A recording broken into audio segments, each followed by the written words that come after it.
नमस्कार, मैं हूं आमोद श्रीवास्तव।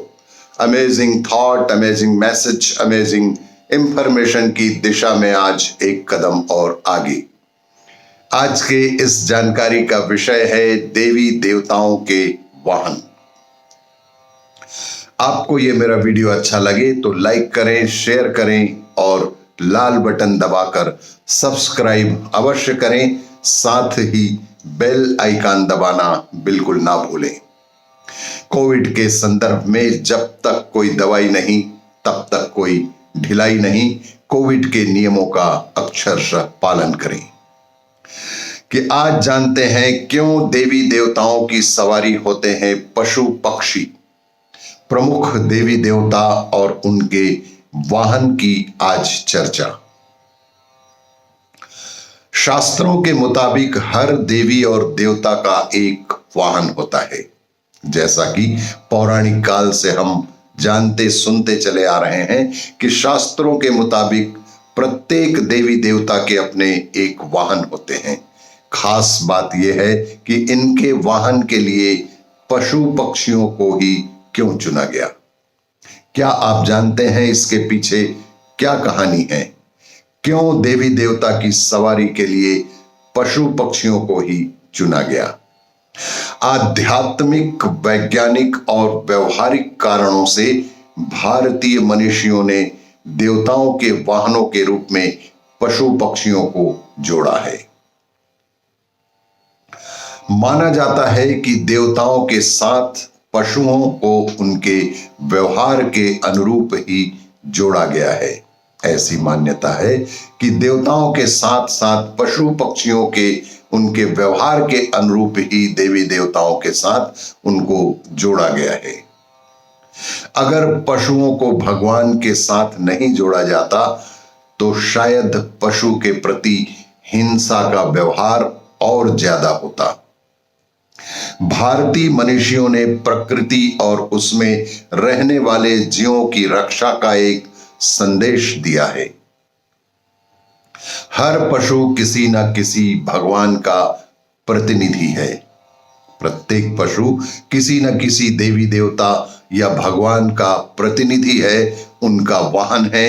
इसलिए इनकी हिंसा नहीं करनी चाहिए और आम लोग इनकी हिंसा नहीं करते हैं। ज्ञान की देवी मां सरस्वती के लिए का वाहन हंस माना जाता है। मां सरस्वती का वाहन हंस के रूप में हम जानते हैं। हंस पवित्र, जिज्ञासु और समझदार पक्षी होता है। हंस अपने चुने हुए स्थानों पर ही रहता है। तीसरी इसकी खासियत है कि यह अन्य पक्षियों की अपेक्षा सबसे ऊंचाई पर उड़ान भरता है और लंबी दूरी तय करने में सक्षम होता है। भगवान शिव का वाहन माना जाता है नंदी। विश्व की लगभग सभी प्राचीन सभ्यताओं में बैल को महत्व दिया गया है।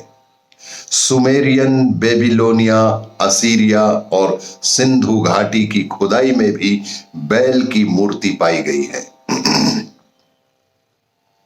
इससे प्राचीन काल से ही बैल को हमारे जीवन में, दिनचर्या में महत्व दिया जाता रहा है। भारत में बैल खेती के लिए हल में जोते जाने वाला एक महत्वपूर्ण पशु रहा है, जिसकी सेवा प्रत्येक किसान अपने घर में अवश्य ही करते हैं और इसे पशुधन के रूप में ही मानते हैं। देवी देवताओं ने अपनी सवारी बहुत सोच समझ कर चुनी। उनके वाहन उनकी चारित्रिक विशेषताओं को भी बताते हैं। शिवपुत्र गणेश जी का वाहन है मूषक। मूषक शब्द संस्कृत के मोश से बना है, जिसका अर्थ है लूटना या चुराना। सांकेतिक रूप से मनुष्य का दिमाग मूषक चुराने वाले यानी चूहे जैसा ही होता है। यह स्वार्थ भाव से घिरा होता है। गणेश जी का चूहे पर बैठना इस बात का संकेत है कि उन्होंने स्वार्थ पर विजय पाई है और जन कल्याण के भाव को अपने भीतर जागृत किया है। प्रमुख देवी देवता और उनके वाहन इस प्रकार से कुछ पौराणिक कथाओं में, पौराणिक शास्त्रों में दिखाए गए हैं, बताए गए हैं।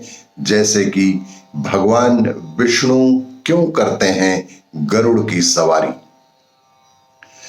विष्णु भगवान गरुड़ की सवारी करते हैं तो इंद्रदेव ऐरावत हाथी पर आते हैं। वैसे ही मां लक्ष्मी का वाहन है उल्लू, तो मां दुर्गा करती हैं शेर की सवारी। लेकिन आखिर क्यों सर्वशक्तिमान भगवानों को इन सवारियों की आवश्यकता पड़ी? प्रश्न यह है कि आखिर क्यों इतने सर्वशक्तिमान देवी देवताओं को भी सवारियों की आवश्यकता पड़ी, जबकि वे तो अपनी दिव्य शक्तियों से पल भर में कहीं से भी कहीं आ जा सकते हैं। इसके पीछे आध्यात्मिक, वैज्ञानिक और व्यवहारिक कारण हैं। आइए चर्चा करते हैं।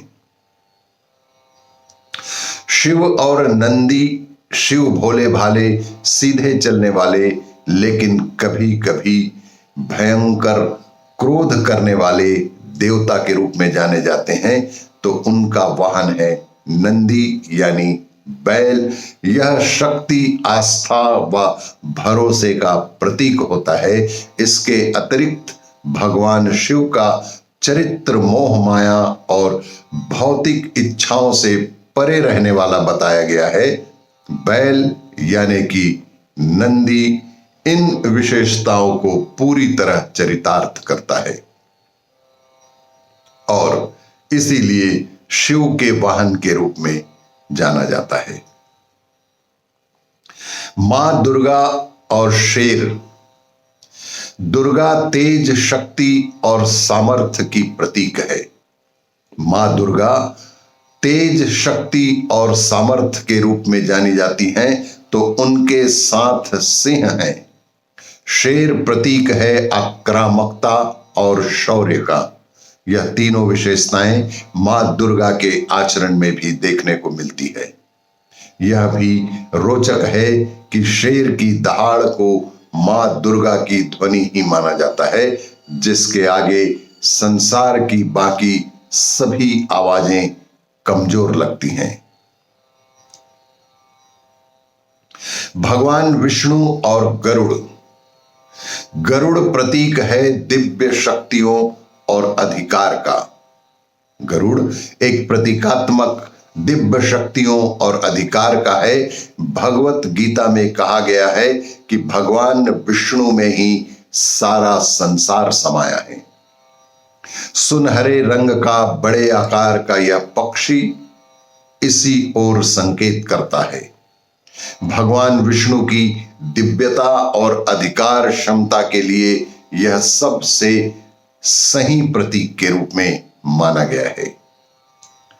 मां लक्ष्मी और उल्लू।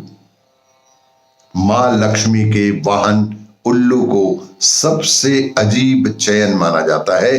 कहा जाता है कि उल्लू ठीक से देख नहीं सकता।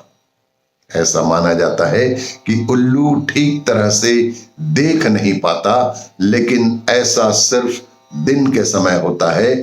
उल्लू शुभ समय और धन संपत्ति के प्रतीक के रूप में माना जाता है। ब्रह्मदेव और हंस। सृष्टि के रचयिता और पालनकर्ता ब्रह्मदेव का वाहन हंस है, जो उनके ऐश्वर्य और बुद्धिमता का प्रतीक है।